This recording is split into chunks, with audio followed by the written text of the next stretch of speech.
compartilhar nossa tela aqui. Conseguem ver bem? Compartilhamento? Sim. Então, pessoal, boa tarde a todos.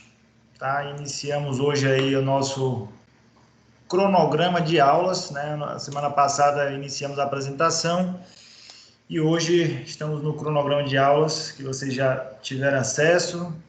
Talvez tenha uma pequena mudança nesse cronograma da aula da professora Daniela Castilho, que talvez vá um pouco mais para o final do semestre, mas sem problema nenhum, a gente avisa isso antes, tá certo? Eu acredito que seja a maior parte da turma que também assiste as matérias de hospitalar, né, e estágio de urgência, mas vou me apresentar caso tenha alguém que não esteja presente nessas matérias em comum. Deixa eu só admitir algumas pessoas mais aqui no lobby. Então, meu nome é Wilderman Rodrigues, tá? Só colocar a apresentação. Então, eu sou professor de PNE, desde quando eu cheguei na Unime, a primeira incumbência foi assumir a matéria de pacientes com necessidades especiais, tá? Mesmo sendo especialista na área de cirurgia, coube a mim, tá? No lugar de uma outra professora que havia saído naquele período.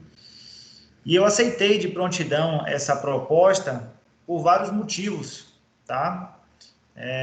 Vocês me escutam bem, né? Porque eu tive que sair aqui um pouco e vem bem a tela, né? Sim, professor. Sim. Sim. Então veio essa incumbência, né, por parte da Unime, quando eu adentrei há quase 2 anos atrás, para assumir a matéria de PNE. Um desafio muito grande, tá? Eu já trabalhava com pacientes com necessidades especiais, principalmente no que diz respeito à parte cirúrgica. Então, a gente vai conversar um pouquinho sobre isso hoje. Também a necessidade de encaminhar esses pacientes para um atendimento a nível de hospital. E aí o bacana é que as matérias acabam se fundindo, então o que vocês estão vendo de estágio de odontologia hospitalar já se justifica, tá, um pouco para os pacientes com necessidades especiais. Então, alguns pacientes precisam sim desse tratamento. E a partir disso a gente vai mantendo muitos contatos, né, com pacientes com necessidades especiais diversas. E fui fazendo esse tratamento lá no Irmanduce. Existe um centro de referência, tá, no qual durante a residência de cirurgia bucomaxilo, o residente ele passa um tempo nesse centro de referência de pacientes especiais. Isso faz com que a gente ganhe uma experiência bacana, mas foi um grande desafio. E hoje é uma das matérias que eu faço questão de estar, né? Eu sempre peço aos coordenadores que estão no momento, né, era a Ana Rita e mais recentemente Cecília, eu sempre peço para me manter nessa matéria, tá certo? Porque é uma matéria que vocês irão perceber, né, se vamos retornar às práticas, né, em breve, se Deus quiser, vocês irão perceber que é uma matéria que você vai criar um vínculo muito grande com os pacientes. No início a gente talvez fica um pouco receoso, acha que não está preparado para isso. É um desafio muito grande, tá? Atender os pacientes com necessidades especiais. Foi o que a gente conversou na semana passada, tá? A professora Carmen, a professora Daniela, a professora Joana também falaram. É um desafio qualquer tipo de tratamento para esses pacientes. O menor tratamento que você consegue realizar, ele é gigante em algumas limitações que esses pacientes apresentam. E hoje é uma das matérias, né, que eu tenho uma maior afinidade e pretendo continuar aí por um bom tempo, militando aí nessa área de pacientes com necessidades especiais, apesar de ser especialista na área de cirurgia. E vocês vão ver também durante a aula que existe uma especialidade voltada aos pacientes com necessidades especiais. Então, o CFO, ele, em 2009, se eu não me engano, ele concretizou uma especialidade de pacientes especiais. Então, existem cargos públicos em centros de especialidade, em hospitais, de pacientes, né, odontologia para pacientes com necessidades especiais. Isso é importante que todos saibam, tá?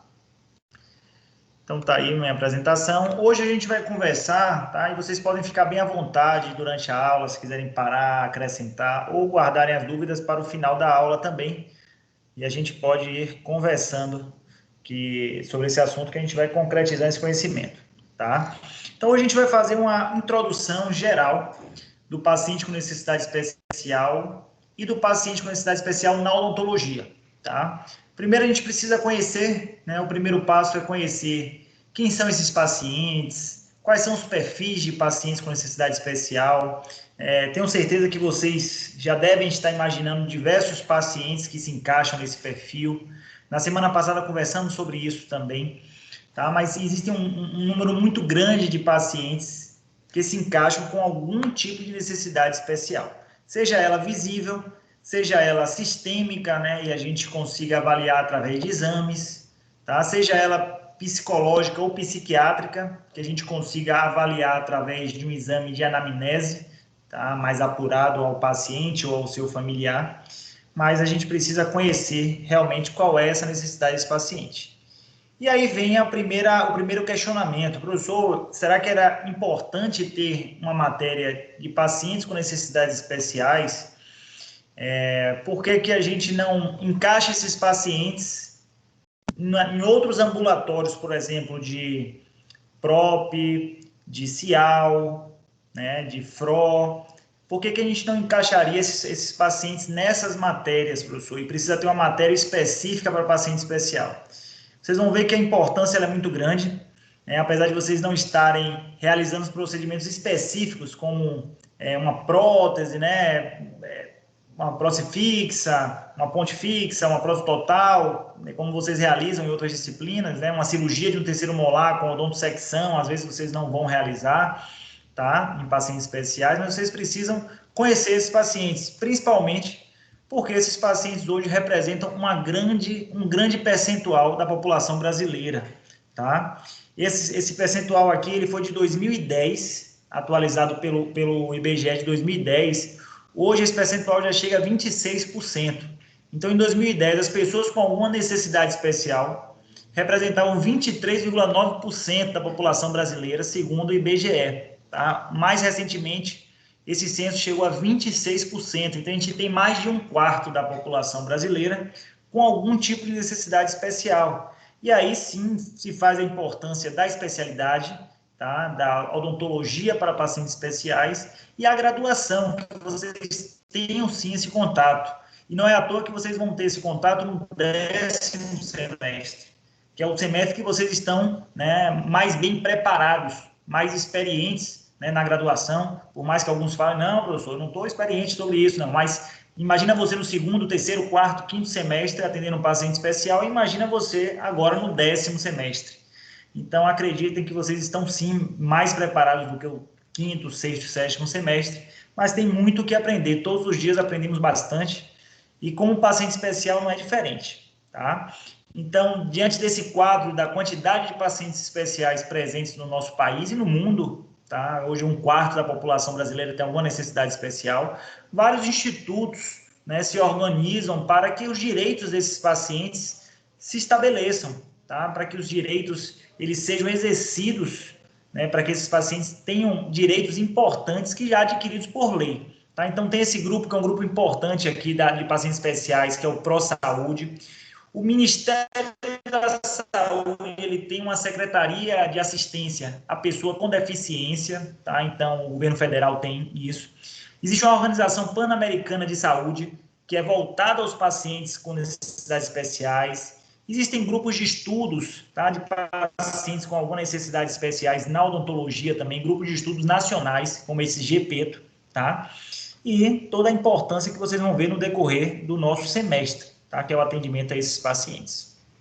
Para vocês terem uma ideia, 45 milhões de brasileiros têm algum tipo de deficiência, de necessidade, né, que o torna especial, tá certo? Seja ela visual, auditiva, motora, tá? Mental, intelectual, psiquiátrica.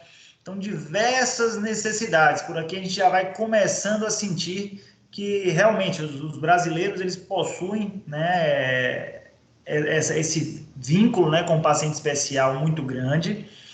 A odontologia ela não anda em paralelo a isso, ela anda dentro desse limiar. A necessidade do paciente especial ao tratamento odontológico ela é inerente, muitas vezes, à sua limitação. Então, um paciente que tem uma limitação motora, muitas vezes não consegue higienizar a sua cavidade bucal como deveria, o seu acompanhante ou o seu cuidador não exerce da forma que deveria ou não está orientado para isso, e o que a gente observa é que realmente as condições bucais dos pacientes com necessidades especiais são, infelizmente, precárias, tá? Em sua grande maioria, tá? Em sua grande maioria, não são todos, mas em sua grande maioria. E o que é que a gente pode mudar com isso? São as práticas odontológicas para pacientes especiais. Acreditem que muitos consultórios privados não atendem pacientes especiais, tá? Vocês vão perceber isso na prática. Alguns pacientes vão relatar que tentaram atendimento em algum consultório privado, mesmo pagando consulta, pagando pelo seu procedimento, né, de forma privada, mas não tiveram um retorno positivo desse atendimento, né, uma aceitação, justamente pela falta de preparo, tá? Pela falta, talvez, do interesse, né, da odontologia, do odontólogo em se especializar, em atender, em adaptar o seu consultório para esse paciente. De uma forma geral, a maior parte dos pacientes com necessidades especiais são mulheres, tá? Mas fica muito próximo ali, 26,5% são mulheres, 21%, tá? São homens. Então, a gente tem ali uma quantidade grande de pacientes com necessidades especiais, e onde esses pacientes residem, gira em torno, normalmente, de áreas urbanas, em sua grande maioria, tá? 38 milhões em áreas urbanas e 7 milhões em áreas rurais. A gente sabe a necessidade que esses pacientes podem passar, né, dependendo da sua zona rural, dependendo de onde eles vivam, realmente em áreas mais remotas, que os cuidados para alcançar esses pacientes são mais difíceis. De uma forma geral, aqui, ó, esse gráfico traz quais são as deficiências mais comuns, tá? A deficiência visual é uma das mais comuns, tá? Mas o que acontece é que o paciente tem mais de uma deficiência. Então, 24% da população ela tem mais de uma deficiência. Pode ser visual e auditiva, visual e motora, pode ser visual e psiquiátrica associada. Então, 5,10% tem uma deficiência auditiva, 7% motora e 1,4% uma deficiência mental ou intelectual, que a gente vai conversar sobre isso. Ainda trazendo dados gerais, né, a síndrome de Down, por exemplo, que é o carro-chefe do atendimento ao paciente com necessidade especial, todo mundo que um dia quiser seguir essa área, com certeza vai se deparar com uma paciente síndrome de Down, tá? Com diversos níveis de aceitação ao tratamento, com diversos níveis de carinho com o tratamento ou de rejeição a esse tratamento. O que a gente observa hoje, o Projeto Down traz que 300 mil pessoas são portadores dessa síndrome, tá, no Brasil. Provavelmente esse número já é maior, né, aos diagnósticos mais precoces, aos níveis mais precoces. Uma outra condição bastante comum que vocês irão atender a nível de ambulatório são os pacientes com o TEA, tá, que é o transtorno do espectro autista. Em 2007, esse levantamento traz uma estimativa de 1 milhão de casos e, mais recentemente, agora em 2020, a estimativa é de 2 milhões e meio de pacientes autistas, tá? De pessoas com algum espectro autista, tá? O autismo, a gente vai conversar sobre isso durante o semestre também, tá? Ele tem diversos espectros, diversos graus de severidade e o diagnóstico ele tem sido cada vez mais preciso e precoce, né? Muitas vezes esses pacientes autistas eles não eram diagnosticados durante toda a sua vida, eram taxados de pacientes antissociais ou mal educados, crianças mal educadas, crianças mimadas, tá? E muitas vezes não era essa a principal justificativa, e sim o seu transtorno do espectro autista, tá? Então, iremos conversar também sobre essa condição que, com certeza, no nosso ambulatório, né, quando ele retornar, terá um percentual muito grande desses pacientes. Síndrome de Down e pacientes autistas são os dois perfis de pacientes mais comuns, seguido principalmente de pacientes com deficiências motoras. E aí a gente traz um dado, tá, que ainda é triste, mas que já foi maior e tende a ser menor, né, no futuro. Que a paralisia cerebral no Brasil ainda é uma realidade, tá? Somos um país em desenvolvimento, no qual 7 pacientes, né, apresentam paralisia cerebral a cada 1.000 nascidos vivos. Tá? 7 pessoas apresentam essa paralisia cerebral a cada 1.000 nascidos vivos. Para vocês terem uma ideia, tem países na Europa que esse índice chega a 0, tá? Os índices de paralisia cerebral, e tem países subdesenvolvidos, né, piores ainda do que o Brasil, que esses índices chegam a 15, 20, 30 a cada 1.000 nascidos vivos. Então, realmente é uma condição que ainda tende a melhorar bastante. Esse número já foi muito maior aqui no Brasil, tá? Mas ele tende a melhorar de uma forma bem significativa, podendo chegar a zero, quem sabe. E aí eu gostaria de conversar com vocês, tá? Eu sempre passo isso na primeira aula, e essa primeira aula normalmente ela é antes da prática, né? Estamos nesse semestre atípico, né? Sem previsão da prática ainda, mas essa primeira aula ela é antes da prática. Por quê? Nós, de uma forma geral, criamos alguns contextos, algumas nomenclaturas que ouvimos, talvez de pessoas mais antigas, né? Mesmo que não seja de uma forma maléfica, mas hoje, realmente, muitas situações não são aceitáveis, tá? Se você se referir a um paciente que ele seja portador de alguma necessidade especial, tá? Essa é a melhor nomenclatura hoje para se referir a um paciente síndrome de Down, para se referir a um paciente cadeirante, para se referir a um paciente com deficiência visual, falar que esse paciente possui uma necessidade especial. Então, várias nomenclaturas que a gente ouve, como, não, essa criança é uma criança excepcional, tá? Essa nomenclatura já foi muito utilizada, hoje não é mais utilizada, tá? A palavra deficiente, apesar de vocês perceberem que existe um déficit neurológico, déficit visual, uma deficiência auditiva, tá? A gente tenta não taxar esse paciente de uma nomenclatura predominantemente como deficiente. Não, vou atender agora um deficiente. É difícil, tá? Para quem possui essa situação, ouvir isso diariamente, vocês vão ver que esses pacientes, entre aspas, chamados de deficientes, se superam a cada dia, né? Muitas vezes, nós que não temos nenhuma necessidade especiais, somos muito mais deficientes do que eles, né? São pacientes que conseguem atingir títulos de formatura muito grande, pacientes que conseguem se enquadrar no mercado de trabalho muito bem, em algumas situações, são pacientes que conseguem práticas esportivas, não é à toa que tem a nossa Olimpíada, né, a Paralimpíada, então práticas esportivas com índices, né, de tempos similares a pacientes que não possuem a necessidade especial. Então é muito difícil esse paciente ser taxado de deficiente. Eu sei que muitas vezes a gente não vai falar por mal, a gente não vai falar de uma forma maléfica ao nosso paciente. Graças a Deus a sociedade ela entende que esses pacientes merecem um respeito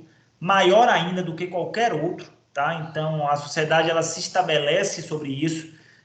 As escolas hoje elas trazem uma possibilidade de convivência maior com os pacientes que tenham essa necessidade especial. Então, as crianças elas já conseguem conviver com pacientes síndrome de Down de uma forma mais tranquila, já conseguem conviver com um paciente autista, tá? Com uma pessoa autista, desde pequeno. Isso faz com que a gente consiga ficar mais confortável, tá? E outros termos bem pejorativos que realmente esses não caberiam a nós, profissionais de saúde, vocês, estudantes de odontologia da graduação, futuros formandos aí até o final do ano, provavelmente, chamar um paciente de debilóide, de mongoloide, tá? De retardado. Então, assim, isso realmente mostra talvez o caráter de alguma pessoa que se refira a esses pacientes dessa forma, tá? É inaceitável.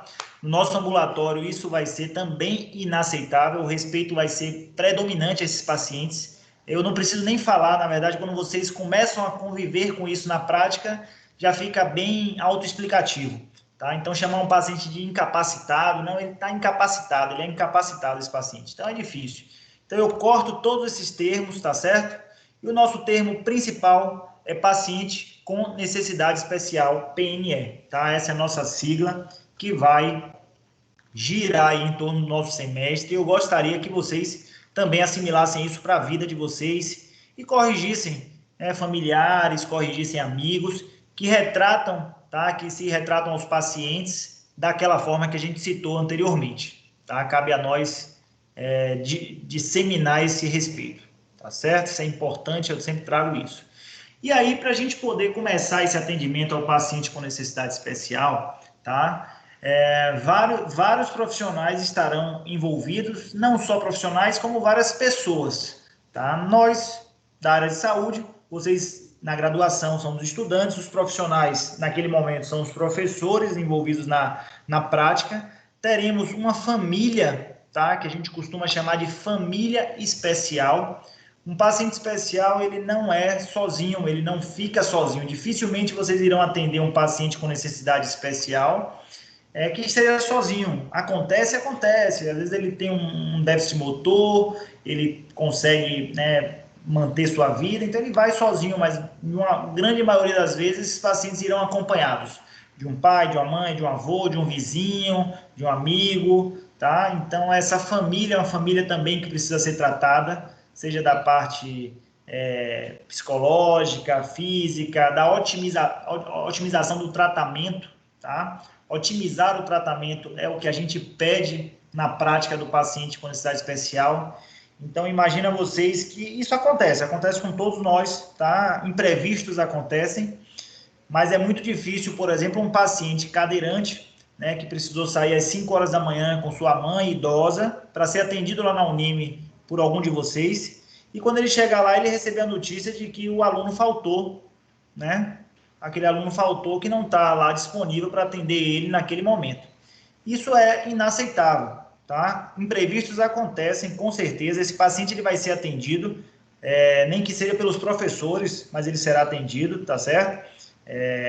Então, o que a gente pede quando as práticas retornam é que vocês mantenham o mesmo compromisso que vocês têm com outros pacientes e mais ainda com esses, tá? Então, assim, eu não consegui ir para a prática, eu vou ligar para esse paciente para remarcar, vou entrar em contato, tá? Manter sempre esse contato, esse respeito começa por aí. Além disso, muitos pacientes chegam com cuidadores, tá? Pacientes que às vezes precisam de um home care, mas conseguem sair de casa, né? E os cuidadores o acompanham, os familiares às vezes não têm um tempo, né, necessário, mas tem uma parte financeira que consegue manter um cuidador, um auxiliar, um técnico de enfermagem, uma enfermeira, né, muitas vezes pode também estar presente. Então, é um envolvimento muito grande que teremos com esses pacientes, tá? E aí fica sempre a dúvida, né, para que a gente comece o semestre. Falamos de vários grupos aqui, mas quem são? Quem são esses PNEs? Quem são esses pacientes com necessidades especiais? Né? Quais são os pacientes que se encaixam, né, nessa situação? Então, esse autor, Gruscun, ele trouxe em 96 que o que torna uma pessoa com necessidade especial é o fato dela ser portadora, e aí ele traz uma palavra forte, né, que a gente tem que falar, uma deficiência ou uma doença que leva a necessitar de atenção e cuidado especial. Tá? É o que a gente já vê na prática, já percebe. Tá? Então, assim, as leis brasileiras elas vêm se tornando mais rígidas. Então, em 2009, aqui, ó, a Constituição brasileira ela promulga o Estado de Direito da pessoa com deficiência. Tá? Então, em 2009, 25 de agosto.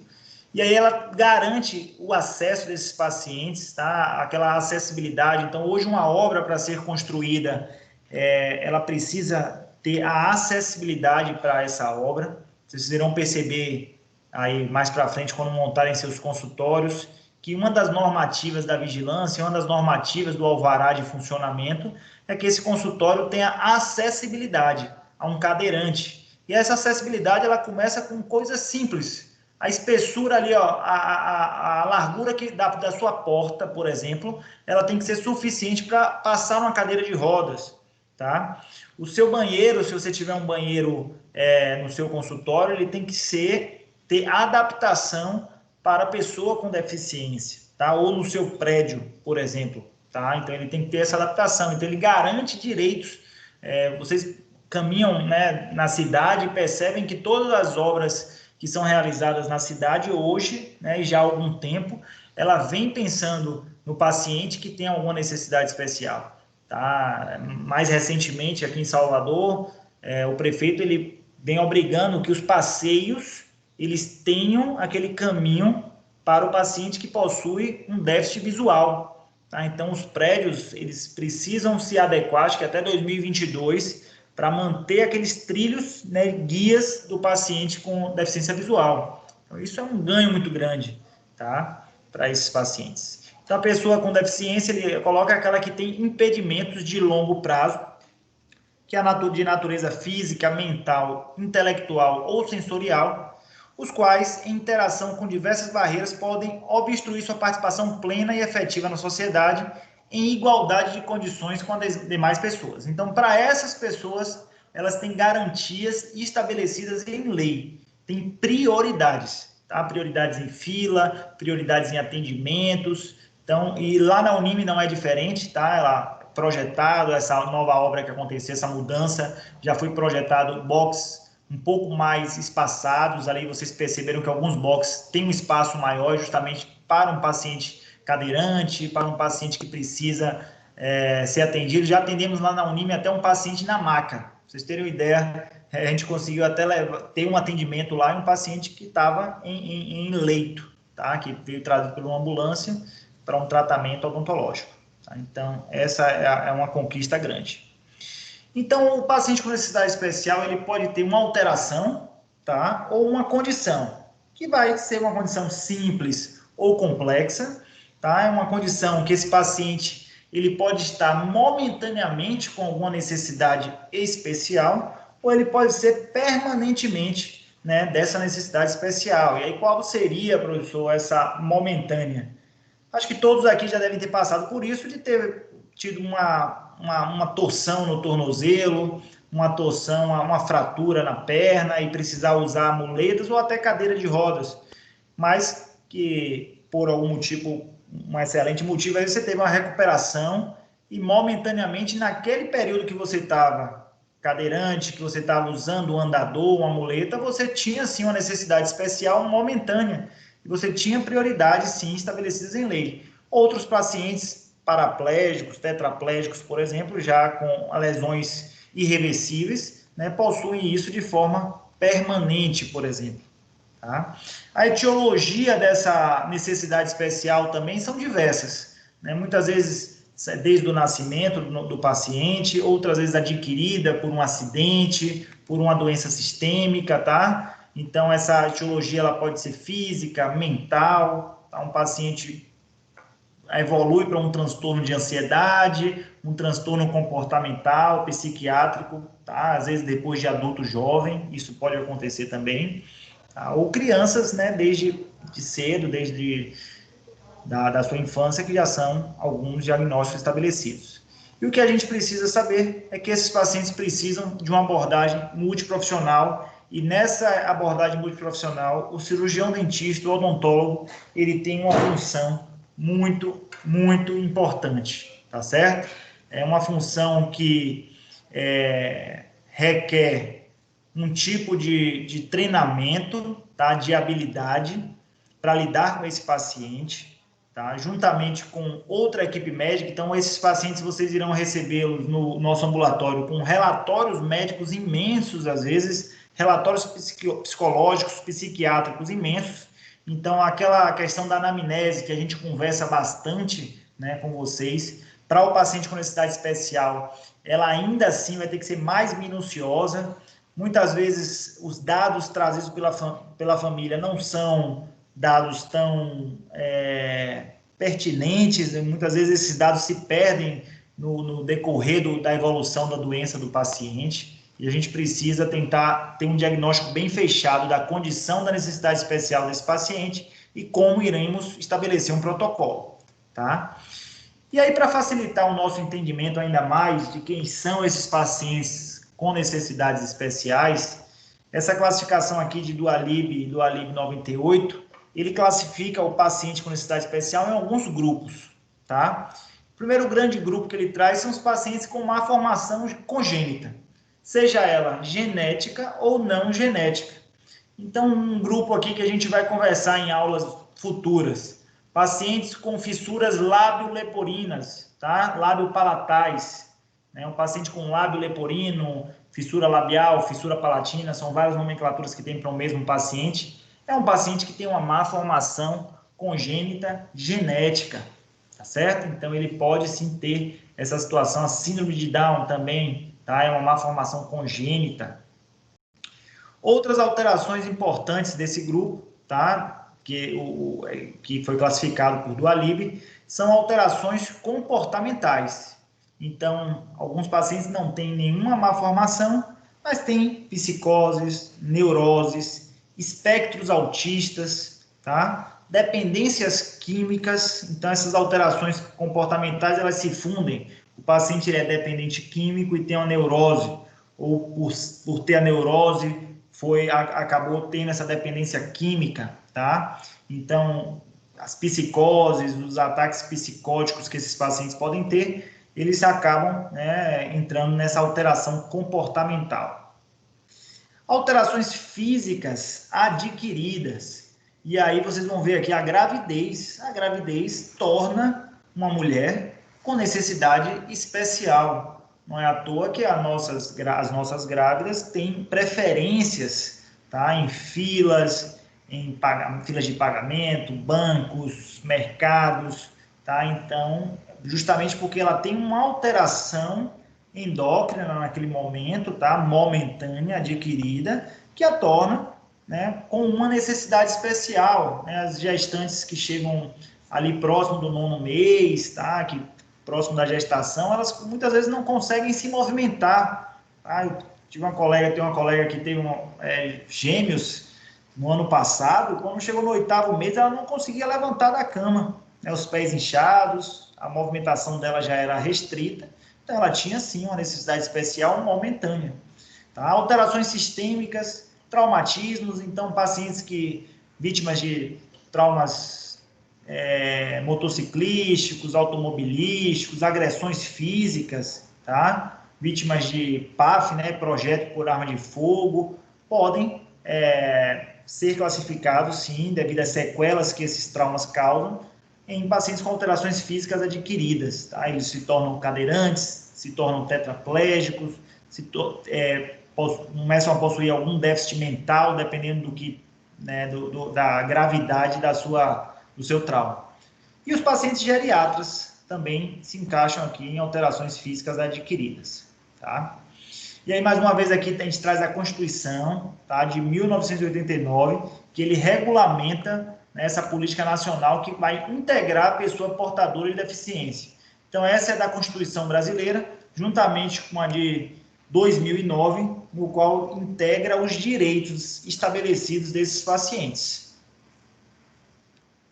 O governo federal, né, já de algum tempo, independente de partido político ou não, já de muito tempo para cá, ele vem traçando estratégias para integralizar esses pacientes na sociedade, tá? A sociedade cobra isso dos políticos. A principal parte da sociedade que cobra isso dos políticos são os familiares, as pessoas próximas do paciente com alguma necessidade especial. Então, como vocês viram, eles representam 1/4 da população brasileira, tá? Muitos pacientes votam, né? Muitos pacientes que têm a necessidade especial, eles votam, e não é à toa que muitos projetos políticos giram em torno da inclusão desses pacientes. Isso é um benefício muito grande, tá? Para eles, para a nossa sociedade. Então, tem esse projeto, que é um projeto grande do governo federal, que é o Viver Sem Limite. É um plano nacional que estabelece os direitos da pessoa com deficiência. E aí é uma cartilha bem interessante, depois eu posso disponibilizar para vocês, tá? No qual ele fala da atenção, tem um tópico que fala da atenção à saúde, e tem um capítulo desse tópico que fala sobre a atenção odontológica às pessoas com deficiência, tá? Então, para vocês verem que realmente aqui eles falam do transporte, falam do centro de especialização, diretrizes terapêuticas, e tem uma parte desse tópico que fala da atenção odontológica a pessoas com deficiência. Então, hoje, né, de 2009 para cá, o odontólogo ele pode se especializar, tá, na odontologia para pacientes com necessidades especiais. Se vocês buscarem aí editais de centros de especialidades, editais de prefeituras, vocês vão perceber que alguns editais abrem vagas voltadas a essa especialidade. Então, é uma concorrência bem menor do que se a gente comparar, por exemplo, a minha área da cirurgia bucomaxilo, a endodontia, a periodontia. Então, às vezes Professor. Oi. Licença, Lorena falou que a internet dela caiu, aí tá pedindo pra entrar de novo. Tá. Vou adicionar ela aqui. Tá Mas ela não certo. aparece. Ela não aparece para mim no lobby, Foi isso não. que eu falei pra ela, que eu não tinha escutado chamando, não, que a gente Porque escuta. faz um cliquezinho, né? Um barulhinho. Eu Já vou pedir aceitou, pra ela. professor. Obrigada, Ai, Lari. Já? Nada. Já. Ai, viu, Loli? Obrigada. Sem problemas. Coisas virtuais aí que a gente já está acostumado desde o mês passado. Tá bem tranquilo. Tá tudo bem até aqui, pessoal? É uma conversa que a gente está tendo no geral, tá? Sobre PNS. Se vocês quiserem acrescentar, fiquem tranquilos. Então, eu costumo falar que as seleções para o Centro de Especialidade Odontológica, se vocês pegarem as últimas seleções, e vão perceber que existem as vagas para odontólogo com necessidades especiais. Então, para cirurgia bucomaxilo, por exemplo, tem 3 vagas em um CEL. Vamos supor aqui um CEL em Feira de Santana. Tem pelo menos aí uns 30 cirurgiões bucomaxilos para fazer esse concurso. Você tem periodontia, tem 5 vagas, tem pelo menos ali uns 25 ou 30 periodontistas para fazer, ou mais, né? Para fazer esse concurso. Quando você vai para um odontólogo paciente com necessidade especial, tem 2 vagas, 3 pessoas estão concorrendo, 4 pessoas estão concorrendo. Dependendo da região, se for uma região mais remota, às vezes o número de vagas é maior do que o número de pessoas inscritas. Então, assim, são oportunidades grandes, inclusive pela falta de profissionais nessa área. Alguns profissionais do CEL já concursados, seja periodontista, seja cirurgião, seja endodontista, tá? Eles são estimulados pelo governo federal a se especializar em odontologia para pacientes com necessidades especiais. Então, o governo federal ele paga uma especialidade, tá? Para quem já é um servidor público, por exemplo, no CEL da vida, no centro de especialidade, então ele paga para que aquele servidor se especialize, tá? Em pacientes com necessidades especiais, odontologia com necessidades especiais, tá? Hoje é um pré-requisito, por exemplo, para você abrir um centro de especialidade odontológica, uma das especialidades básicas que tem que existir é a especialidade de odontologia para pacientes com necessidades especiais. Então, realmente é uma importância grande, tá? Isso tem atraído algumas pessoas para essa área. Eu costumo falar que mesmo que a pessoa não queira seguir o resto da vida atendendo pacientes com necessidades especiais, com uma especialidade desse tipo, mas ela pode sim realizar essa especialidade em paralelo.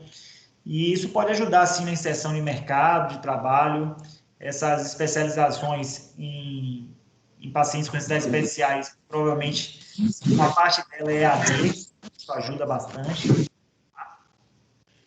Alguém? Sua tela não está aparecendo para mim. Não tá, não?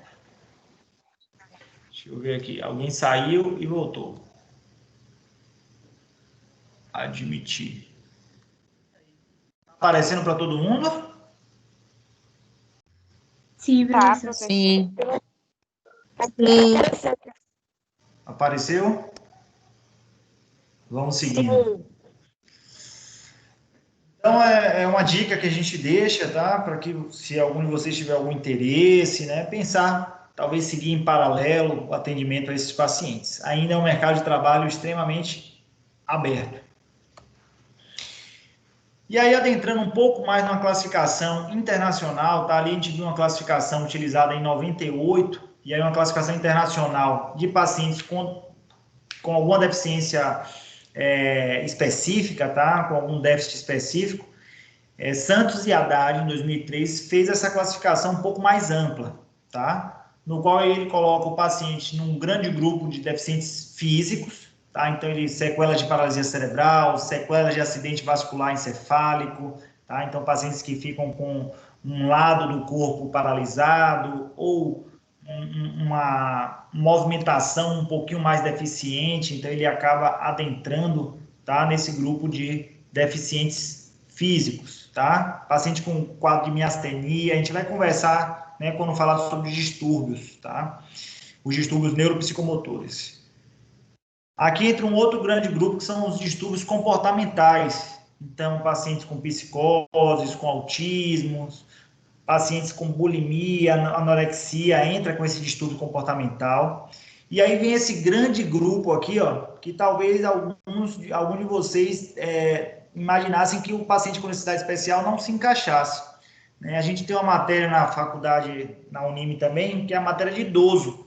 O idoso, ele é um paciente com necessidade especial. Em alguns momentos, tá, dependendo do semestre, a matéria de idoso, ela se funde à matéria de pacientes especiais, tá? Não à toa, porque o paciente idoso, ele tem sim também a sua necessidade especial, mas ele coloca nesse grupo as grávidas, como a gente conversou, pacientes oncológicos que foram irradiados na região de cabeça e pescoço, tá? Esses pacientes muitas vezes têm uma hipossalivação, esses pacientes são mais suscetíveis à cárie, pacientes imunossuprimidos, então HIV positivo, pacientes com lúpus eritematoso, por exemplo, se encaixam em doenças sistêmicas que levam o paciente a ter uma necessidade especial. Olha que grupo grande aqui de pacientes. Os pacientes diabéticos. Se a gente for ver, boa parte da população idosa tem algum nível de diabetes. Então, eles se encaixam também com alguma necessidade. Cardiopatas, pacientes com possibilidade de crises convulsivas, insuficiências renais, e por aí vai. Então, grandes grupos aqui, tá? Se encaixam nessa classificação. Além disso, tem os pacientes com déficit mental, e a gente vai ter uma conversa durante o semestre para classificar, tá? A gente tem diversos graus desse déficit mental, pode ser leve, moderado, severo, muito severo. A gente vai tentar conhecer cada um deles. Então, o paciente que tem algum comprometimento intelectual, tá? Essa origem ela pode ser adquirida, pode ser de origem genética. Tá? O paciente síndrome de Down, por exemplo, alguns pacientes síndrome de Down possuem deficiência mental, tá? Um déficit mental, que eles vão variar de leve a severo. Então, para alguns pacientes com síndrome de Down, a gente consegue ter uma socialização bacana. Para outros, já é mais difícil. E aí, muitas vezes, está dentro dessa classificação do déficit mental. Distúrbios sensoriais, esses são bem conhecidos por nós. Então, os pacientes com deficiência auditiva e visual, tá? Então, que possuem esses déficits sensoriais, tá? Também é uma rotina no nosso ambulatório, nesse grupo de pacientes. A gente tem contato com o Instituto Baiano de Cegos, tá? O Instituto de Cegos da Bahia, na verdade. É um instituto conhecido, então eles têm atendimento odontológico lá no próprio instituto e a gente se coloca à disposição para dar um apoio, tá? Para esses pacientes também, que precisam de atendimento odontológico. Imagine, como a gente conversou na semana passada, que esses pacientes estão avulsos, né? Infelizmente, sem tratamento há algum tempo. Pacientes com transtornos psiquiátricos, tá? Então, depressão, paciente com alguma fobia, tá? Já atendemos pacientes no nosso ambulatório odontofóbicos, tá? Que precisaram realizar o tratamento em ambiente hospitalar. Pra vocês terem uma ideia sobre a anestesia geral. Porque o paciente ele não conseguia sentar na cadeira, né? Fez todas as terapias necessárias para tentar ultrapassar essa fobia, mas ele acabou não conseguindo. Então, ele tinha uma odontofobia severa, no qual levou ele a realizar o tratamento, tá? A nível de hospital. Outros pacientes com transtorno obsessivo compulsivo, com ansiedade, se encaixam também nesse grande grupo. Os pacientes com doenças infecto-contagiosas, a gente já falou no grupo sistêmico, né, doenças autoimunes, mas aqui são os pacientes também que têm essa doença infecto-contagiosa, como o HIV, o paciente com tuberculose, talvez os nossos pacientes agora, dentro dessa pandemia, o coronavírus, o Covid-19, se encaixe também, tá certo? Dentro desse grande grupo de doenças infecto-contagiosas. E aí vem um outro grupo também, né, grande, que são os pacientes sindrômicos. Teremos uma aula durante o semestre que são as principais síndromes, as alterações faciais e as principais síndromes que levam a alterações faciais e bucais dos nossos pacientes. Mas o que a gente percebe, a principal delas é a síndrome de Down, tá? E os pacientes fissurados, por exemplo, que entram nas deformidades crâniofaciais. Então, temos um grande grupo, né, de pacientes, se a gente for ver, tá? Que possuem essa necessidade especial. Então, como a gente viu aí, são grupos de pacientes de oncológicos. Então, paciente portador de uma lesão maligna, ele se encaixa já num grupo de necessidade especial. Vocês devem também ter ouvido falar bastante, né, em alguns seguros de vida, compras de carro, por exemplo, benefícios em compras de carro, benefícios em seguros de vida, no qual um paciente com a doença crônica sistêmica, ele tem um benefício de retirar o seguro antes de comprar um carro, sem umas taxas de alguns impostos, como acho que é o IPI, né, Imposto sobre Produto Industrializado. Isso diminui bastante o valor e facilita bastante para o nosso paciente com necessidade especial. Tá? Então, o objetivo sempre é ter uma acessibilidade para todos os pacientes. Tá? Então, se o lugar ele não está pronto para receber todas as pessoas, esse lugar é deficiente. Tá? Esse lugar que é deficiente. Então, um restaurante, um shopping, o seu consultório, tá? Ele tem que estar preparado para receber todos os tipos de pessoas. Tá? Isso é uma realidade? Não, não é uma realidade. Tá? Muitas vezes a gente vai trabalhar num consultório que não seja essa realidade. Muitas vezes o serviço público, o PSF, não traz essa realidade, tá? Mas ela acaba se modificando, né, com o tempo, e é o que a gente vem observando. Tá? Essa acessibilidade para todos.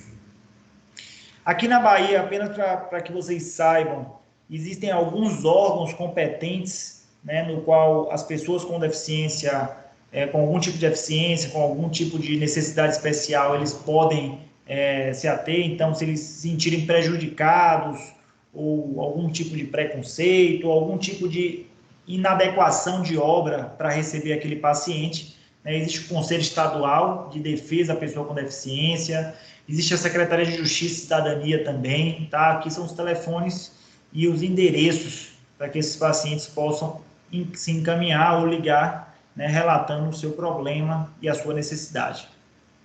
E aí a gente adentra aqui ao nosso tratamento odontológico, né? Depois que a gente teve uma visão geral do nosso paciente com necessidade especial, quem são esses grandes grupos, tá? O que é que o governo tem feito, quais são os direitos desse paciente, o que a gente viu ali, o que é que a gente pode propor a esse paciente de tratamento odontológico.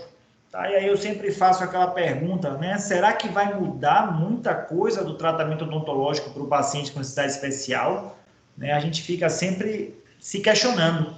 Né? Será que a especialidade que eu faço, por exemplo, a cirurgia bucomaxilofacial, ela muda muito o meu tratamento para um paciente com necessidade especial quando eu comparo a um outro tipo de paciente? E a resposta normalmente é depende, não é para mudar, tá? Se o meu paciente ele tem uma necessidade especial, mas que não limita eu executar o mesmo tratamento que eu executo a outros pacientes, então é isso que eu tenho que seguir, é o tratamento correto, é o tratamento padrão que todos vocês, né, estão aí estudando durante toda a graduação, tá? Vindo das matérias mais básicas, as matérias mais, as especializações mais do tratamento mais específico na cavidade bucal, estão finalizando. Então, o tratamento que vocês aprenderam, né, durante a graduação, vem aprendendo, tá? O padrão. Tá? Vocês vão ver que a professora Carmen, durante o semestre, ela vai conversar numa aula com vocês sobre materiais restauradores. Aí ela vai falar que sim, se eu puder realizar uma resina no meu paciente, um tratamento estético no meu paciente com necessidade especial, eu vou realizar, tá? Mas às vezes não é uma realidade. É um paciente que tem uma adequação difícil, é um paciente que eu não consigo isolar muito bem, e às vezes eu preciso voltar a um material que eu já não utilizo tanto, que é o amálgama, por exemplo. Os pacientes com necessidades especiais muitas vezes precisam ser restaurados com amálgama, tá? É um material que mais se adequa ao seu perfil naquele momento, tá? Depende de cada caso. O primeiro passo que eu sempre falo é acreditar, é querer atender esse paciente, tá? Às vezes na sala de espera, você já tem a noção do perfil do paciente que você vai atender. Então, eu atendo em consultório também pacientes especiais, tá? Com necessidade especial. E, às vezes, na sala de espera, dependendo ali do tipo de paciente, eu já sei. Vai ser um paciente mais difícil, é um paciente que já está gritando lá na sala de espera. Sua atendente está tentando conter ele lá na sala de espera ou lá na recepção da Unime, tá? Então, a gente já recebe algum recado. Ó, doutor, atenda logo esse paciente aí que está quebrando tudo lá fora. Então, será? Então, a gente tem que começar a acreditar, que é o primeiro passo que eu preciso conhecer esse paciente, eu preciso me familiarizar com essa situação. Tá? A gente precisa saber que esse paciente precisa de um tratamento indispensável, tá certo? O tratamento odontológico, ele não é dispensável, ele não é um tratamento estético, ele não é um tratamento que, se der para fazer, deu. Se não der, paciência, segue a vida. Não, a gente sabe dos malefícios que tem um paciente com doenças bucais, tá? Com infecções odontogênicas. A infecção odontogênica, ela mata, tá? Vocês já devem ter visto, sim, artigos e aulas sobre infecções odontogênicas. Elas progridem para a região cervical, progridem para a região de mediastino, podem levar o paciente a óbito por asfixia, por mediastinite, tá? Então, o paciente especial, ele segue o mesmo padrão. O paciente cardiopata, por exemplo, ele precisa passar por uma adequação bucal prévia. Então, a saúde bucal é uma parte inseparável da saúde geral e do bem-estar. Como esse tratamento vai ser executado ao meu paciente, aí sim é uma conversa longa, aí sim existem diversos tratados, diversos livros, né, que trazem estratégias e o que vamos conversar também no decorrer desse semestre. Mas o tratamento para esse paciente, ele tem que ser realizado, ele tem que ser executado, tá? Agora, diversas formas vão existir para que esse tratamento aconteça. E a gente tem que ir passo a passo. Não adianta a gente receber um paciente autista no nosso ambulatório, lá, e no primeiro momento a gente já vai realizar a extração desse paciente. Não, professor, ele está cheio de resto radicular, eu já vou extrair logo, coloca ele na cadeira. O paciente nunca sentou na cadeira odontológica, ele vai, às vezes, acatar, né, o tratamento inicialmente, mas vai provavelmente se traumatizar diante desse primeiro passo aí já dado, no qual foram puladas algumas etapas. Então, passo a passo ao nosso paciente com necessidade especial, para que ele possa ir se acostumando ao paciente. Então, o primeiro passo é receber a família, como eu falei com vocês. A abordagem do paciente especial, ele começa com a família, tá? Então, é uma família especial.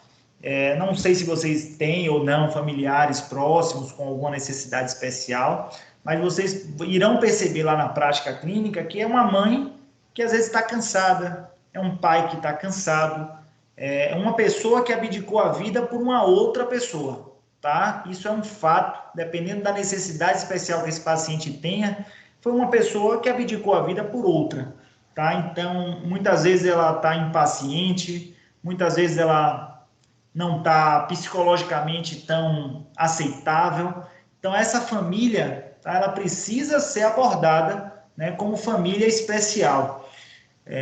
Há um tempo atrás, eu acredito que no nosso retorno também isso aconteça, e eu vou fazer o possível para que isso aconteça. Uns alunos de psicologia lá da Unime estavam fazendo estágios na nossa clínica de PNE, e alguns preceptores lá deles pediram, né, que esse estágio acontecesse sob a supervisão de alguns preceptores de psicologia, e foi uma junção excelente. Eu achei muito bacana, porque, na verdade, todo mundo foi abordado pela psicologia. Os professores foram abordados, os alunos foram abordados, tá? As famílias foram abordadas e os pacientes foram abordados. Então, eles tiveram um campo de atuação muito amplo. Isso foi muito bacana, tá? A gente pensa que não, mas mexe no nosso psicológico. Eu já tem 2 anos que eu estou lá, acho que vou fazer 2 anos que estou lá na Unime, e eu já vi nos cantos alunos chorando ali depois de um atendimento a um paciente especial, meio que, assim, bem sensível a esse atendimento, e a gente vai conversar para ver, trazer, né, essa experiência, até para que a gente possa trocar essa experiência, e aí os relatos são diversos, tá? Não, professor, eu não sabia que uma pessoa podia ter um problema desse tipo e sobreviver ainda, eu não sabia que uma pessoa viveria assim dessa forma. Então, professor, eu acho que eu tenho um problema. Quando eu venho aqui na clínica de PNE, eu vejo que meus problemas são mínimos, que eu não tenho problema algum. Na verdade, meus problemas são bem menores do que o problema do meu paciente com necessidade especial. Então, essa abordagem do PNL começa pela família. A gente precisa ver como é que está essa mãe, como é que está esse pai, como é que está esse familiar próximo, até para que a gente possa colher uma informação desse paciente, tá certo? E isso é importante, essa abordagem inicial à família. A gente vai fazer o possível para que a psicologia ela volte lá, né, quando a gente retorne também, para ter essa junção. Foi muito bacana, tá? Eles ficaram até de apresentar um resultado para a gente no início desse ano, mas veio essa questão da pandemia e aí acabou não trazendo. Eles iam trazer resultados numéricos, tá? Da parte psicológica, que eu realmente não sei dizer o que é que eles trariam, não, mas eles falaram que tinham resultados bem interessantes. Então, esses 3 pontos aqui, ó, esses 3 pontos eu queria que vocês fixassem bem, né, para a prática ao paciente com necessidade especial. O primeiro ponto é o acolhimento, tá? Eu preciso acolher esse paciente, eu preciso saber o que esse paciente tem. Esse paciente ele já foi rejeitado provavelmente por muitas pessoas, por outras instituições, outros consultórios, tá? E ele procurou, ele sabe que existe um atendimento lá de paciente com necessidade especial e ele precisa ser acolhido, tá? E é o que a gente faz na nossa prática, o acolhimento desse paciente. Em seguida, nós realizamos uma dessensibilização. Se é um paciente que nunca passou por um tratamento odontológico, ele muitas vezes ele vai aceitar um primeiro tratamento, ele aceita deitar na cadeira, mas assim que ele começa a perceber um nível de ansiedade, um nível de medo, tá? Ele começa a criar algum trauma. Então é por isso que eu digo, será que no primeiro atendimento já é para extrair um dente de um paciente?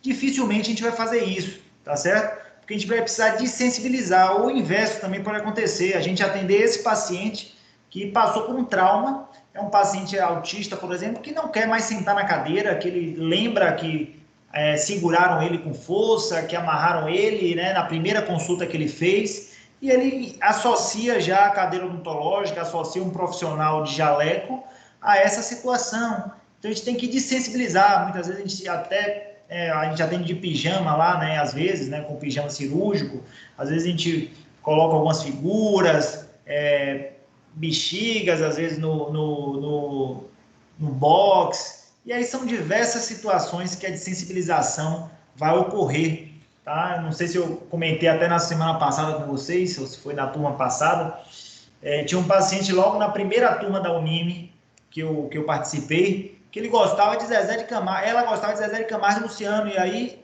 a dupla conseguiu trazer essa informação, a mãe falou, que alguém falou, e aí quando colocava uma música lá de Zezé de Camargo e Luciano, essa paciente sentava na cadeira, dava risada, abria a boca, a gente conseguia fazer uma limpeza, aí as alunas, né, para melhorar a situação ainda, e aí é isso que eu digo nesse vínculo, esse terceiro ponto aqui, que é o vínculo, né, a dupla que estava envolvida, ela imprimiu uma foto de Zezé de Camargo e Luciano. Então, em vez de botar uma radiografia ali na cadeira, ela colocava a foto de Zezé de Camargo e Luciano. Então, imagina que a paciente ficava deslumbrada, assim, olhando a foto. Eu acho que eu até fotografei, não sei se eu trouxe nessa aula aqui. E aí é uma coisa interessante demais, né? Uma coisa bem bacana. A gente pensa que não, mas é uma atitude mais simples que faz toda uma diferença, tá?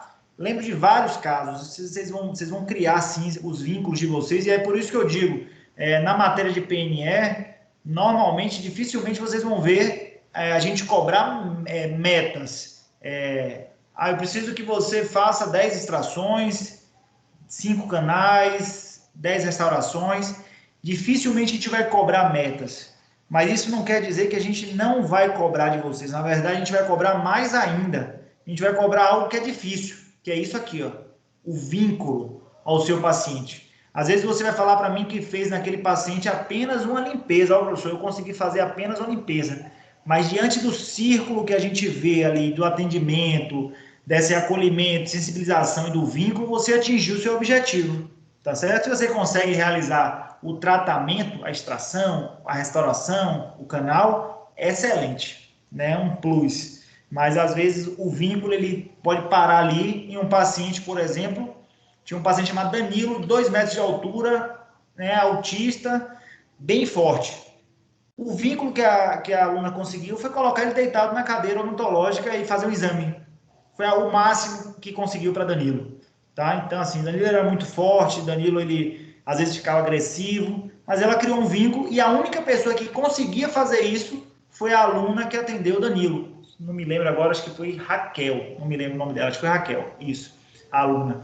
Então, assim, ela foi a única que conseguia. Se eu precisasse atender Danilo, Raquel tinha que estar perto, porque Danilo só sentava na cadeira com Raquel. Então, é esse vínculo que a gente quer que vocês criem, tá? E é muito fácil, entre aspas, criar com o paciente, dependendo da sua necessidade especial. Então, paciente síndrome de Down, por exemplo, eles têm um vínculo muito grande com vocês, tá? Eles sentem bastante a saída de vocês, né, do semestre, essa troca de semestre, quando eles mantêm o tratamento, eles sentem muito grande, né? Se vocês, no semestre retrasado, tem um paciente síndrome de Down que foi para uma formatura, por exemplo, de odonto, porque ele criou um vínculo tão grande com a aluna, que a aluna quis que ele fosse para a formatura, ele foi lá para a solenidade e tudo, eu encontrei com ele lá. Então, isso são coisas bem bacanas, né, que a gente vivencia em PNE. E as metas de atendimento, elas não são metas diferentes do que a gente já tem na prática.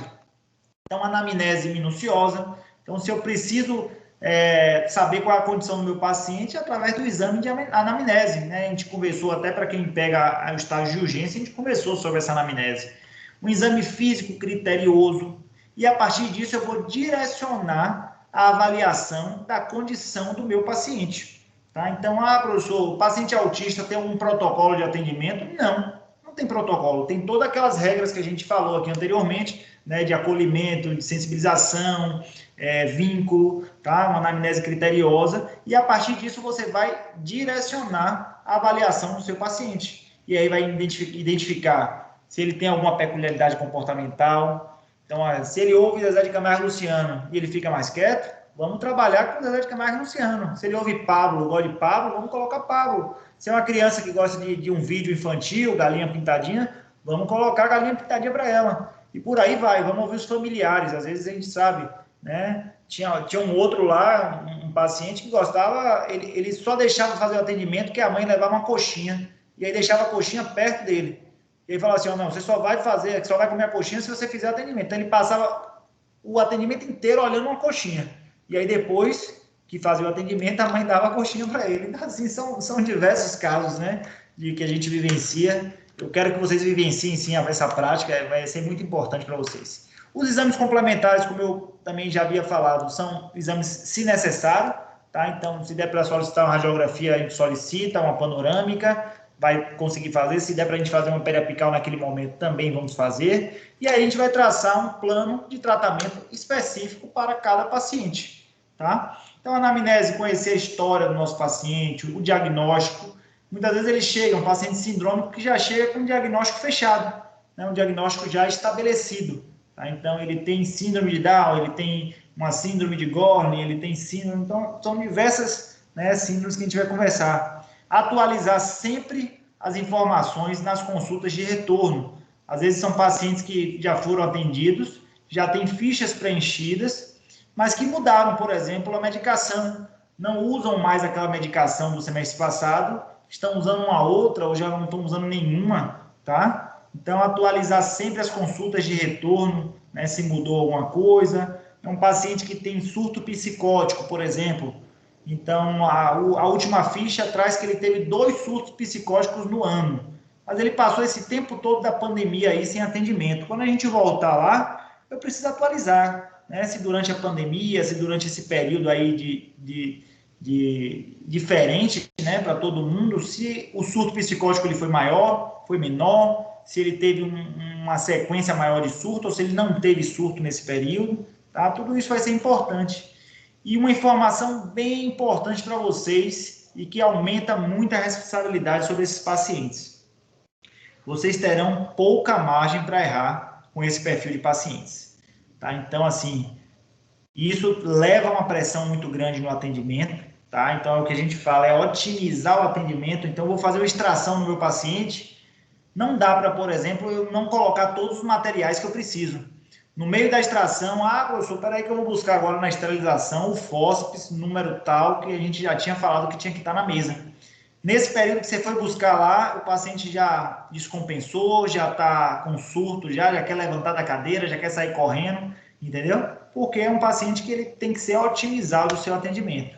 Então, a gente tem pouca margem para errar. A anamnese, né, aqui traz sempre a importância, né, queixa principal, história da doença atual, histórias médicas, alergias, isso vocês já sabem demais, tá certo? Tenho certeza disso aí, essa história familiar, história social. Então, sempre ter uma descrição completa para todos os pacientes e mais ainda para os nossos pacientes com algum tipo de necessidade especial, tá certo? E aí a necessidade de alguns cuidados médicos podem ser necessários. Então, eu tentei conversar com o meu paciente, professor, eu tentei desensibilizar ele, né? O senhor falou que para botar alguma música, ele me falou que gostava de Léo Santana, coloquei aqui o vídeo de Léo Santana, mas mesmo assim ele dançou lá, mas na hora do atendimento não deu certo não, professor. Eu não quis sentar, não quis nada. Então, o que é que a gente tem? A gente tem que ter outras alternativas. Muitas vezes com uma sedação, deixa eu ver aqui que deu um cliquezinho, Luan. Então, muitas vezes uma sedação, tá? Existe uma proposta da Unime, com essa mudança que teve da unidade lá da Paralela para o shopping, de instalar futuramente o óxido nitroso, que é um tipo de sedação que a gente pode aplicar aos nossos pacientes, tá? De uma forma geral, e com paciente especial se encaixa perfeitamente. É uma possibilidade, ainda não é uma realidade. O ambiente hospitalar, então anestesia geral, mas lembrem, por exemplo, que a anestesia geral é um momento que a gente vai ter com o paciente.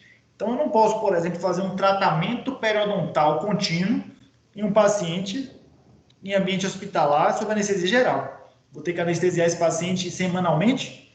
Então, isso não pode acontecer, né? No ambiente hospitalar, na anestesia geral, eu vou ter uma oportunidade única para esse paciente, tá? Os convênios médicos normalmente cobrem, ou se o paciente não tiver um convênio médico, ele pode ser atendido pelo SUS, lá no Irmanduz também, né? Infelizmente, a demanda é muito grande, né? A fila de espera é muito grande e ainda para piorar, existiu esse período e ainda está parado, né, o centro cirúrgico para pacientes com necessidades especiais lá do Irmanduz. Então, a demanda reprimida vai ser muito grande. A gente imagina aí que realmente vai ter que ser um tempo para voltar a estabilizar. Então, diante dessa dificuldade do ambiente hospitalar, diante dessa dificuldade da sedação, a gente vai tentar, ao máximo, viabilizar o tratamento de forma ambulatorial, né, com várias técnicas, tá, que a gente vai aprender isso, né, as técnicas de sensibilização, ou algumas técnicas um pouco mais rudimentares, que são técnicas de contenção, por exemplo. Mas vamos conversar um pouquinho sobre isso ainda. Então, o exame físico criterioso do nosso paciente, então, cavidade bucal, região de cabeça e pescoço, identificar fatores de risco, é um paciente dependente químico, é um paciente alcoólatra, tá? Então, a gente precisa saber. Vou conseguir sempre, professor, fazer o exame da cavidade bucal? Não, nem sempre. Vai ser difícil, vai ter paciente que você vai tentar fazer o exame da cavidade bucal, ele vai tentar morder seu dedo, ele não vai abrir a boca, tá? Então, vai depender de cada tipo de paciente. O que a gente sabe é que o PNE, ele é mais suscetível, sim, independente da sua condição, a esses problemas inerentes à nossa prática. Tá? Então, a cárie, lesão de cárie é bem comum em pacientes com PNE, doenças periodontais, patologias, infecções odontogênicas. Então, é comum a gente receber quadros de pacientes aqui desse perfil. Tá? Todos esses são pacientes, né, com necessidades especiais atendidos lá na Unime. Então, cáries rampantes, não sei se vocês lembram, aqui foi um paciente submetido aí a radioterapia de cabeça e pescoço num câncer de tireoide, tá? Então ele cursou aí com essas cáries rampantes. Aqui também um outro paciente, ó, com cáries rampantes. Ou pacientes com acúmulo, né? Um acúmulo de cálculo importante, com doenças periodontais severas, tá? Associadas às vezes a uma dificuldade de higienização motora, intelectual, uma dificuldade também dos familiares de realizar essa higienização, de uma orientação inadequada, tá? Então, esse perfil de pacientes que a gente atende lá, sim, tá? Com esse perfil, sim, de inflamação, de acúmulo de cálculo dentário, tá? É uma realidade bem comum. Muitos pacientes que não têm necessidades especiais já se apresentam assim para a gente, né? Que dirá os pacientes que possuem algum nível de necessidade especial, tá? Podem sim apresentar, cabe a nós, né, se for possível, realizar essa adequação bucal. Tá? Então, a proposta de tratamento para um perfil de pacientes desse tipo é uma proposta de tratamento que a gente começaria para qualquer outro tipo de paciente. Tá? Adequação bucal, de sensibilizar esse paciente, tentar ajustar esse tratamento odontológico para depois um tratamento mais definitivo. Os exames complementares, eles podem variar de radiografias periapicais a radiografias panorâmicas. Imagina vocês que, assim, talvez a radiografia panorâmica, dependendo do perfil do paciente, seja mais prático para realizar. Mas individualmente, né, dependendo de cada caso, vocês podem sim realizar radiografias periapicais lá na prática, tá? Mas em algumas vezes a gente vai ver que são tantos restos radiculares, são tantas áreas com possíveis problemas periodontais que a gente vai pedir, às vezes, uma radiografia panorâmica, e para ter uma visualização geral desse caso, tá? Mas os exames de imagem serão complementares de acordo com a necessidade de cada paciente. Os laboratoriais também, né? Conversamos sobre isso. Então, os laboratoriais, eles serão inerentes à necessidade do paciente. É um paciente, por exemplo, alcoólatra, é um paciente que pode sim ter deficiência de coagulação, tá certo? Então, a gente tem que saber disso. É um cardiopata que utiliza AS, que utiliza um anticoagulante, tá? Uma medicação anticoagulante. Então, a gente precisa saber se essa medicação anticoagulante ela pode ser suspensa, se não pode ser suspensa, como é que estão os níveis de coagulação do nosso paciente. Então, o coagulograma vai ser importante. O paciente diabético, por exemplo, os níveis de glicemia, uma curva glicêmica, uma hemoglobina glicada. Então, exames complementares estarão caminhando também em conjunto com a nossa prática de PNE, tá? Vai ser importante aí para que a gente tenha, né, informações maiores. Esses pacientes, às vezes, já chegam para a gente com essas informações, tá? Eles já chegam com exames recentes realizados, né? A equipe médica solicita, às vezes, de rotina, e eles trazem, né, e a gente consegue avaliar. Vai ser bem interessante que a gente possa avaliar sobre esses exames laboratoriais. O plano de tratamento, ele sempre vai girar em torno da prevenção, tá? O que é que a gente teve de achado odontológico, a recomendação específica e o esclarecimento, tá? Isso é muito importante. O paciente, quando ele tem um nível de aceitação, de entendimento, ele tem que ser esclarecido sobre o seu tratamento. Quando ele não tem, o seu responsável tem que ser esclarecido.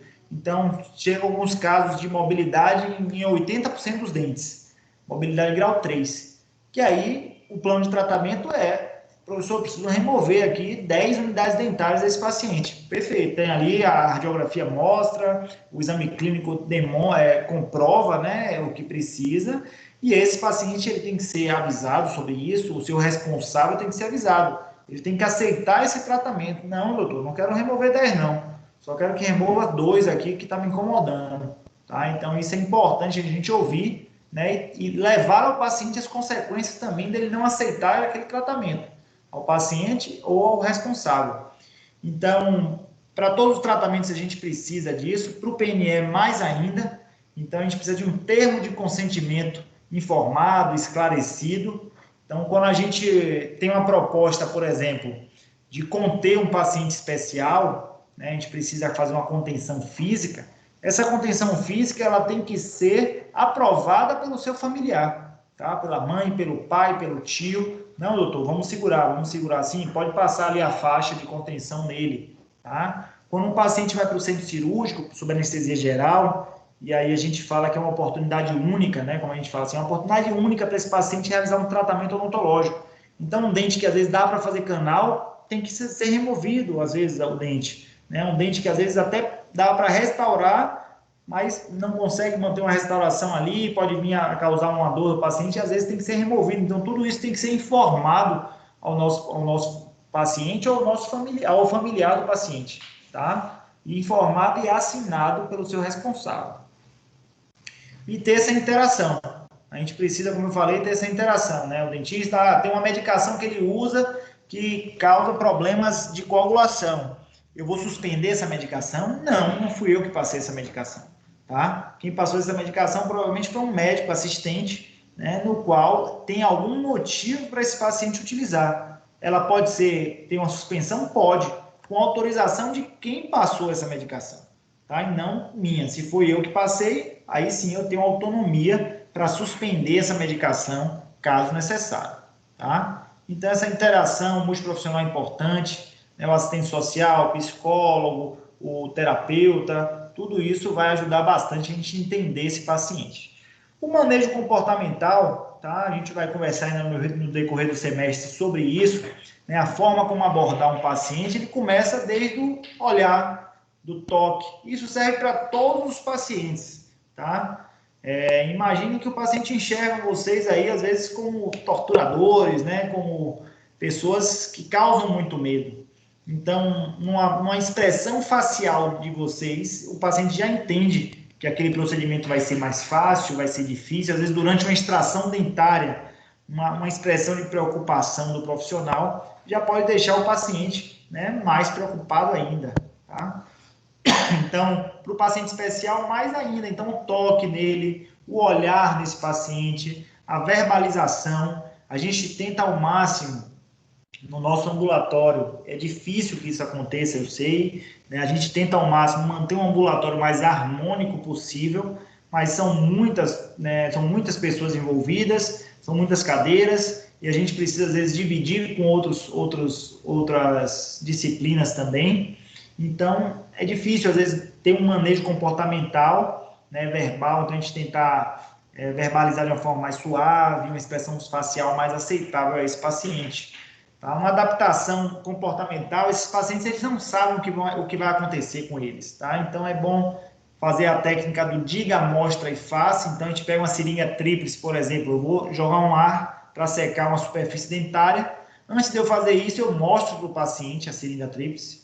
E aí eu pego essa seringa tríplice e faço uma ação dela na mão do meu paciente, para ele perceber que ali vai sair um ar geladinho, que ali vai sair um pouquinho de água. E aí depois que eu fizer isso, eu vou na boca do paciente e faço. Tá? Então, diga, mostre e faça. Então, os instrumentais a gente tenta mostrar ao paciente o que a gente vai fazer, tá? Para que ele vá. A gente aciona a turbina, por exemplo, antes, para o paciente ouvir essa zoada antes e ver e começar a se acostumar com essa zoada da turbina.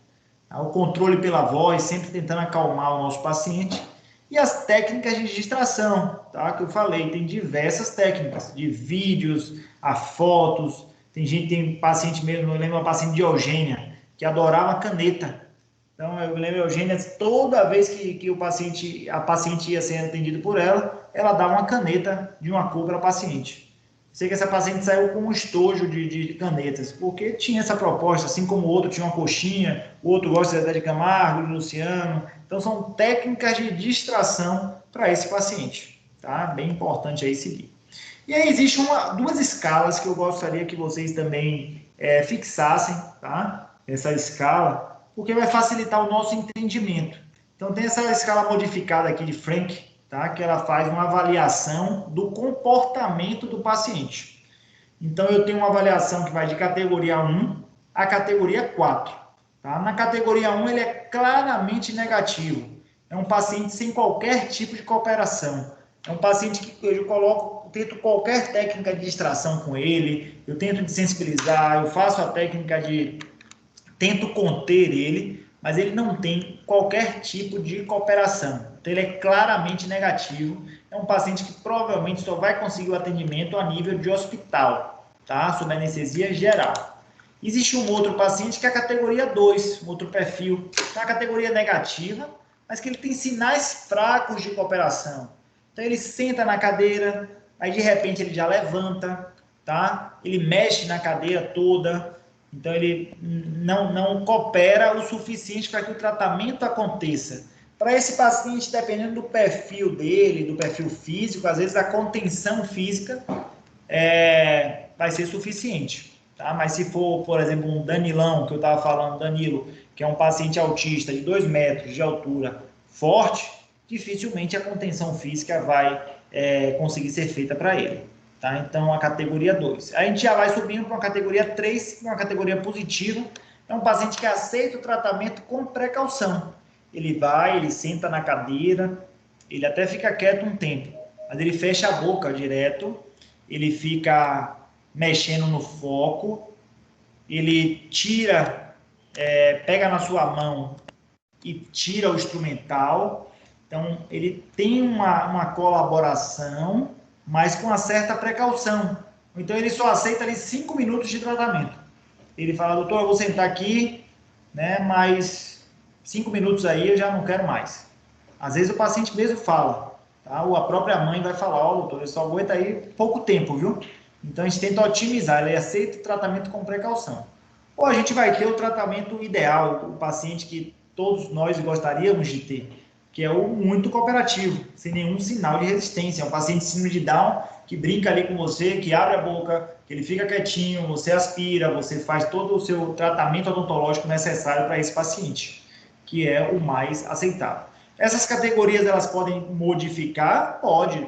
Então, tudo vai depender daquele primeiro atendimento, dos primeiros atendimentos, tá? Do acolhimento, da desensibilização, do vínculo, tá? Então, um paciente que pode ser categoria 1 para mim, para vocês que estão convivendo com ele, né, ali na prática diretamente, ele pode ser uma categoria 2 ou 3. Então, eu posso tentar sentar na cadeira para ver, tirar alguma dúvida, e ele fechar a boca e falar, não vou abrir a boca para o senhor, não. Vou abrir a boca para ela aqui, ó, para ela e para vocês que são, né, que estão na prática lá diretamente com ele. Então, ele é categoria 1 para mim, mas ele é categoria 3 para vocês. Isso é o efeito psicológico, tá? Comportamental. Isso é bem importante também a gente citar. Uma outra escala aqui é da escala de movimentação, tá? A escala de Haupt.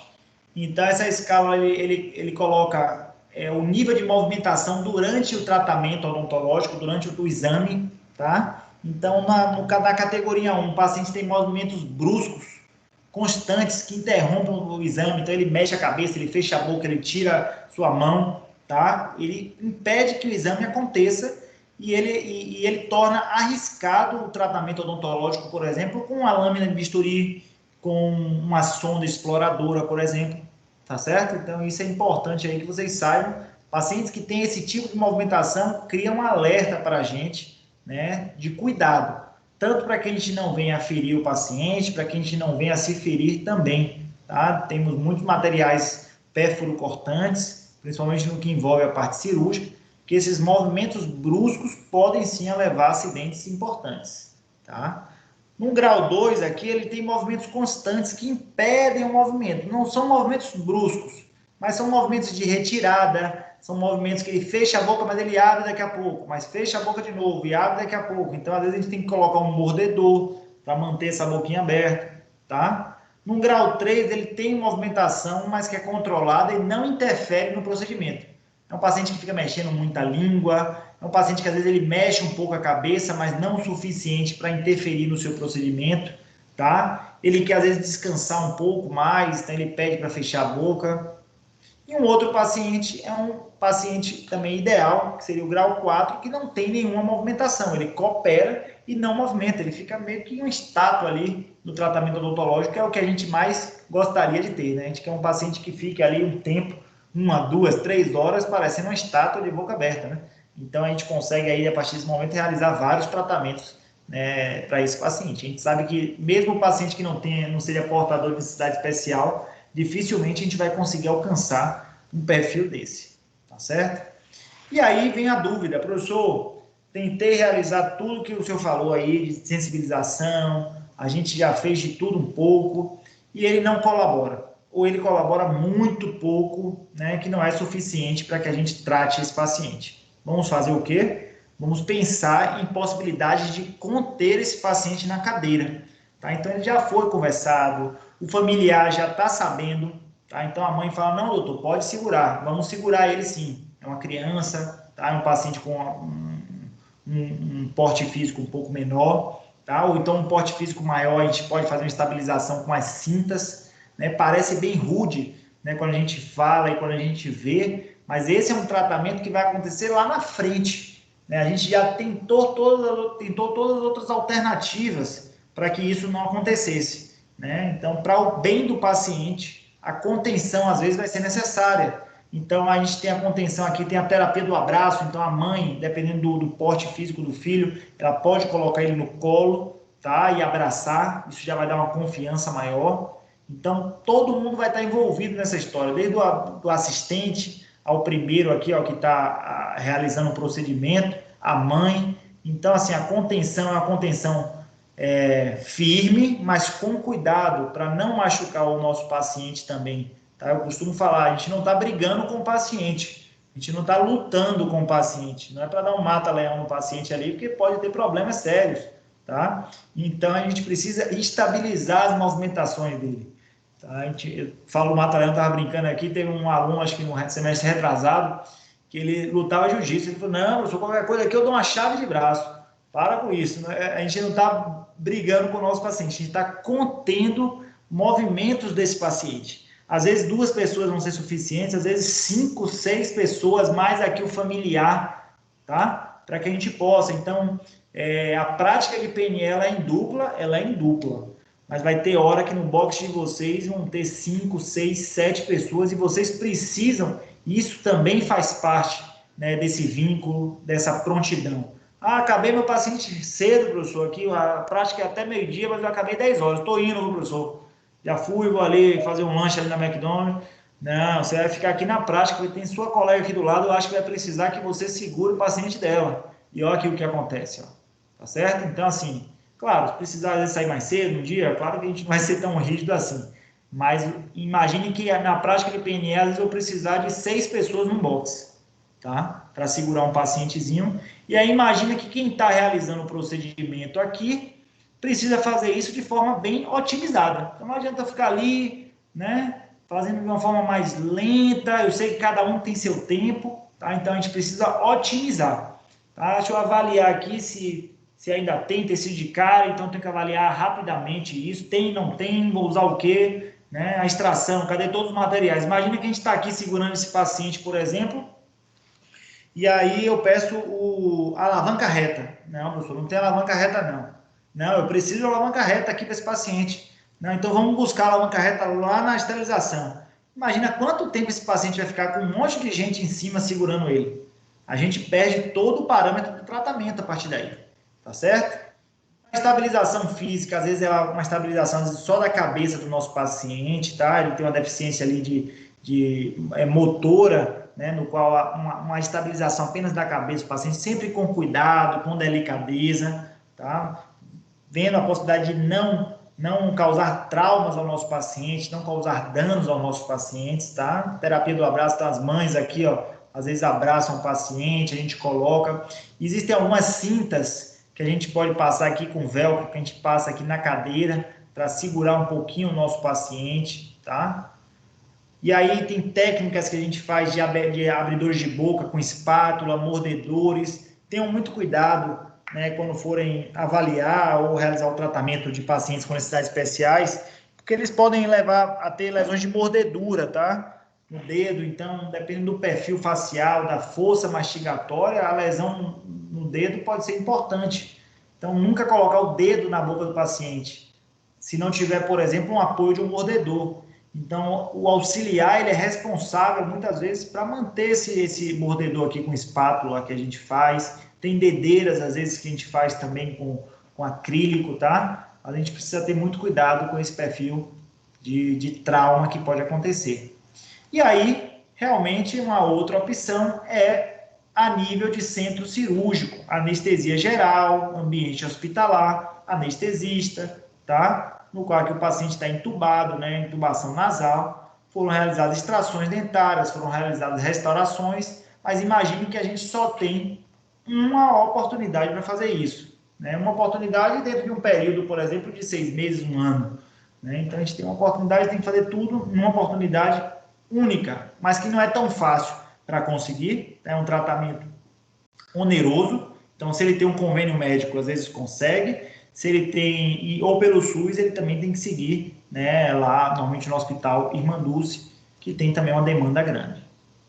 Privado, de forma privada, acaba ficando muito caro, porque envolve custos hospitalares, custos de anestesia, custos de materiais, tá? Então, mas existe sim também possibilidades de ser de forma privada. Então, lembrar sempre, pessoal, tá, que a prevenção vai ser a nossa prioridade.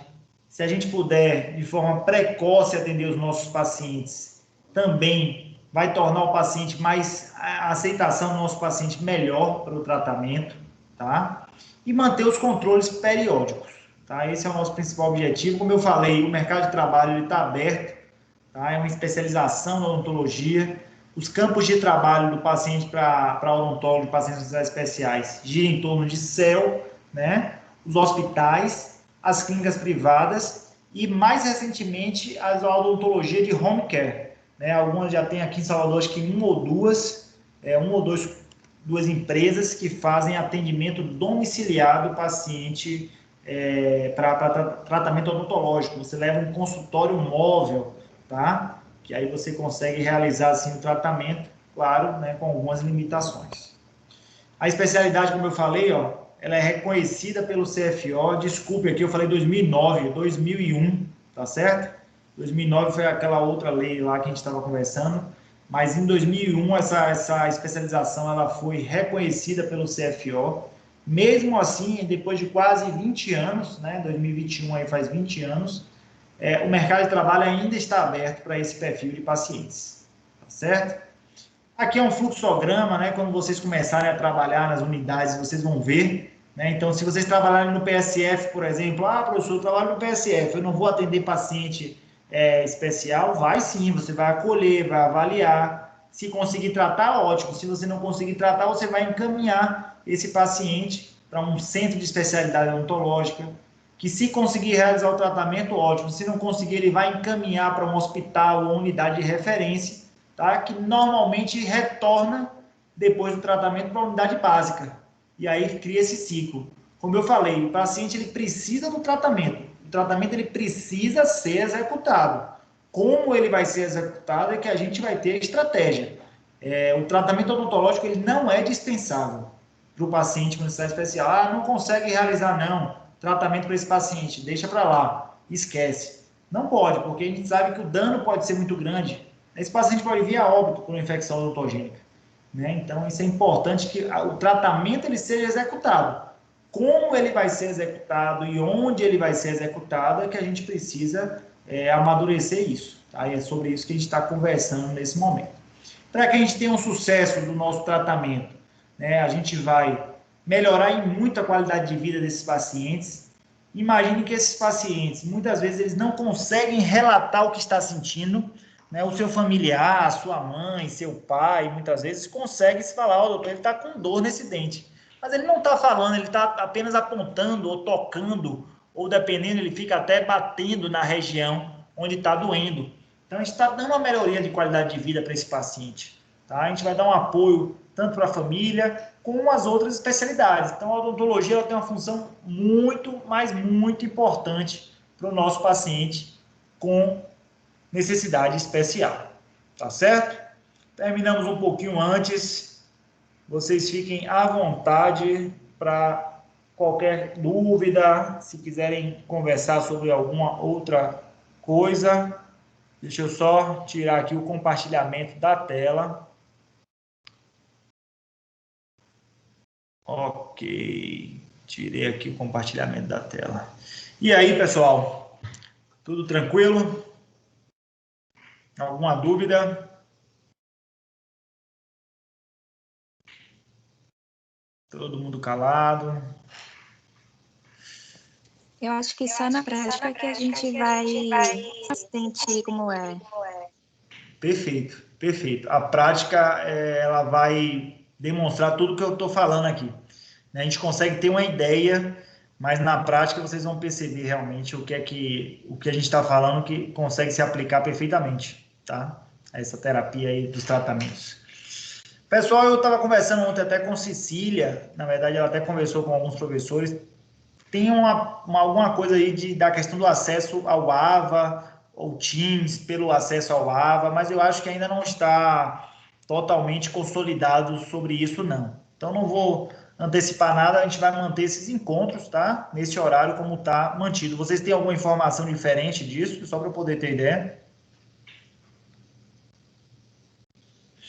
Não, professor, só postou, né, para os alunos como era que ia fazer isso, como é que o aluno ia entrar. E aí ela já passou já no grupo dos líderes para ser disponível, né, por toda a turma, mas ela iria falar porque o sistema ainda está instável, né?